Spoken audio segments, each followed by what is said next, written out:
Hello, I'm going to show you today how to make a sponge, which you can use for any sort of cake you like. But here are the ingredients. Butter. I've used baking butter, but I suppose you can use any sort of butter. Caster sugar, self-raising flour, and some eggs. Doesn't really matter how many eggs you use. Obviously the more eggs you make, the more cakes you make, or the more quantity you make. So just use as many as you want, and I'll explain why the amount of eggs matters later.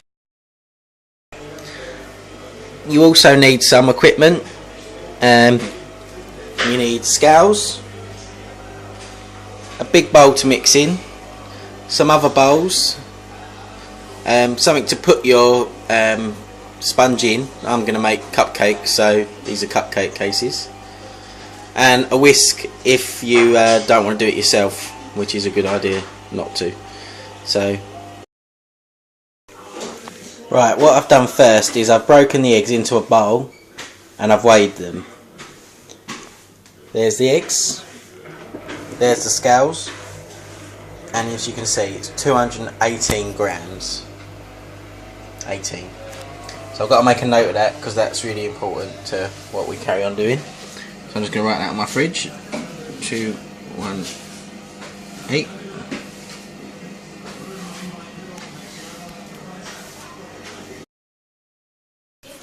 Right, the next thing you can do, you could have done this before if you wanted to, is preheat the oven.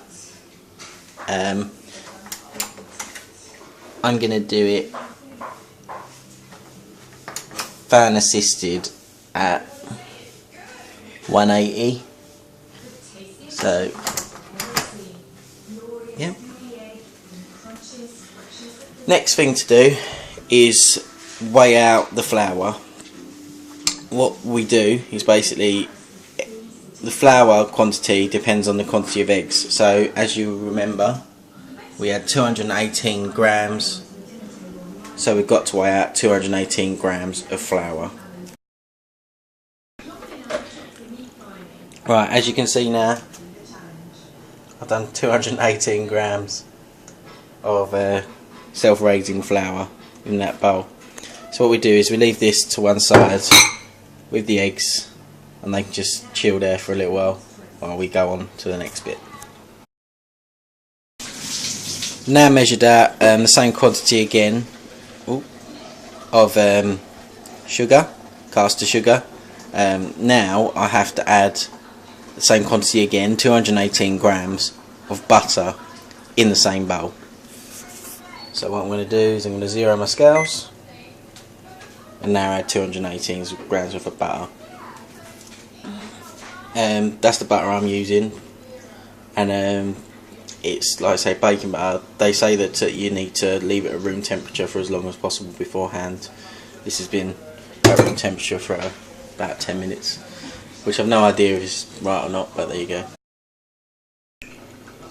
Right, 218 grams of sugar, sugar and butter. So 218 of sugar, 218 of butter.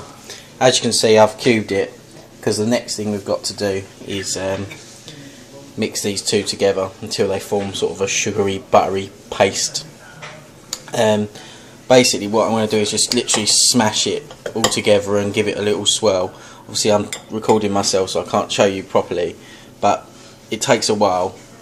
Basically you mash it like this and put the two together, and once you've got the consistency a little bit better, you can use a whisk or you can keep on going with a spoon.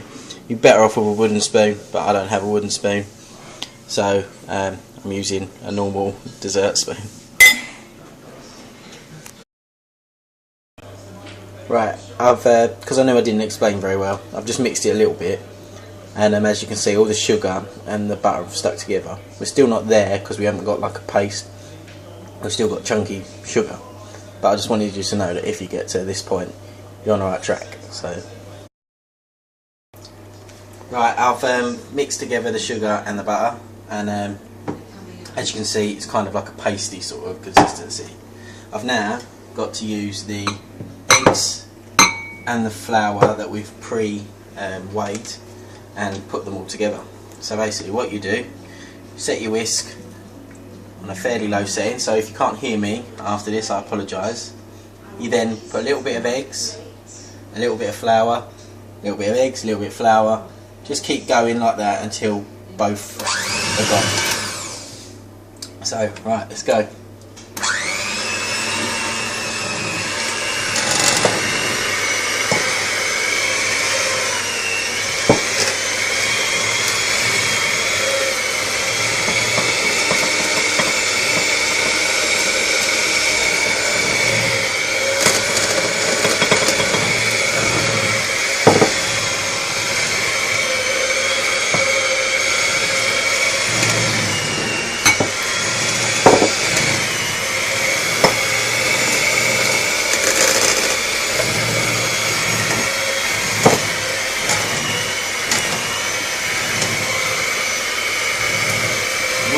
That was probably a bit too much eggs.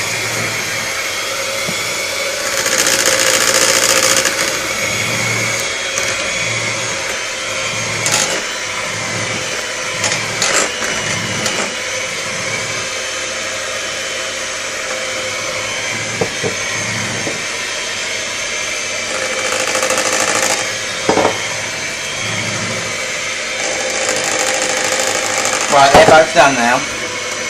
So what I'm going to quickly do is just mix these all together until you get a nice smooth consistency. I'm going to do that off camera, and I'll show you what it's like when it's finished so you can have a good look. Cheers. Right, I'm still mixing. There's still a little bit more to do. It's the same right sort of consistency, but it's just a bit heavy at the moment. You'll feel it start to lighten up when you're whisking it.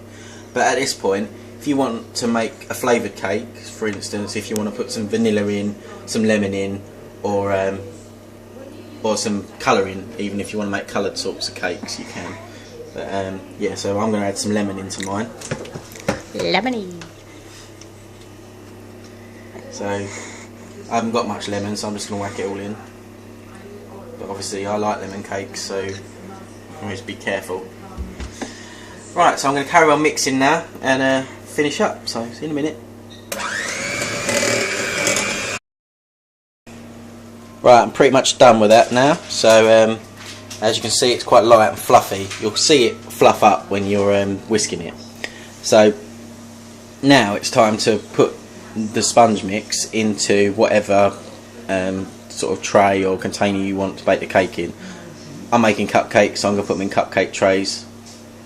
But obviously if you want to make a different sort of cake, this is where you would put it into a different sort of cake tin. Rightio. Right, next thing to do is fill the cupcake things into, and you basically put the sponge mix in there like that. As you might have guessed, I've got some help with this part because I'm a little bit heavy-handed with this part. So put the next one in.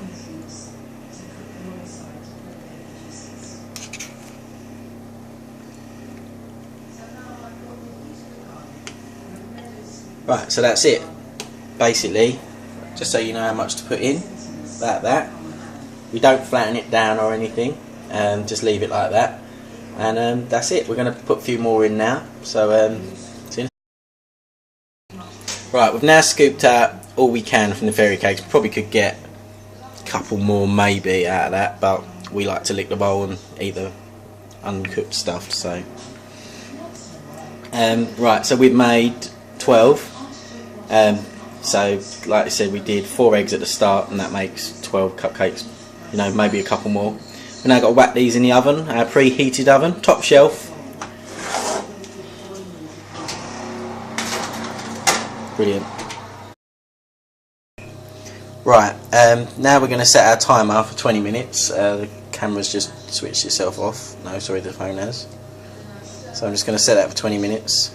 That will set the time. That will obviously go off in 20 minutes. We don't need to check the oven or anything like that until then. We might need to leave it in for a bit longer than that. It's just a good point to check it.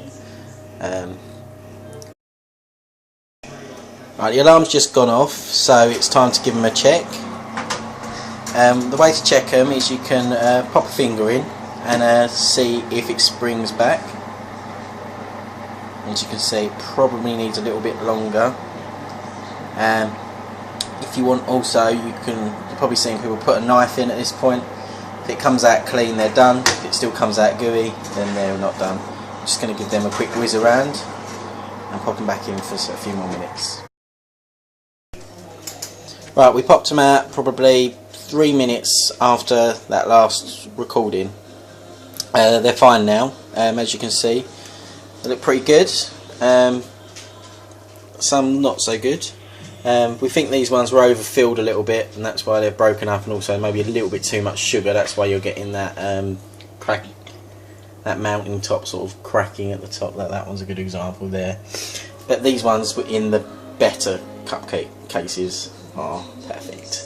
So now what we're going to do is we're going to take them out of the cases. If you've got paper cases, you'd probably leave them in, as they look quite nice, but these are silicone cases, so we're going to whip these out now before we start thinking about decorating them. So quickly pop it out, and we're plopping them on a plate. You'd put it on a cooling rack normally, but guess what, we ain't got that either, so we whack them on a plate and they taste the same, so we'll be alright. Be careful here because they're bloody hot, so do it quickly or wait until they cool a little bit. It's up to you. Right, got them all on the cooling rack, and as you can see, this is the one that was overfilled and doesn't look the best, so we're going to use this one as an opportunity to check how good our bake is. So I'm just going to cut right through the middle. As you can see, it's a pretty good bake really. It's nice and fluffy, nice, no soggy bottom at all. So yeah, I think we've done a good job there. So yeah, brilliant. Right, that's it now. We would decorate at this point. I'm not going to do that on this video because I don't have enough time at the moment. But basically, if I haven't made a new video about icing or decorating cakes, just basically just get some icing from a shop, follow the instructions. It's not too tricky. You could also do butter icing, royal icing. You can also, sometimes you can just melt some chocolate, put it on top, it hardens quite nicely, nice little chocolate cupcake. All sorts, butterfly cakes. Yeah, so this is a good start on a good base to go with. There's only one thing left to do. Right, the last thing you have to do is get someone to taste it to check that it tastes okay. Here you go, Lewis.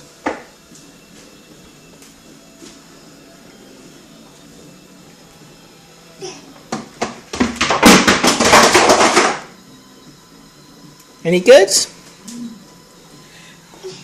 Likes it. Good boy.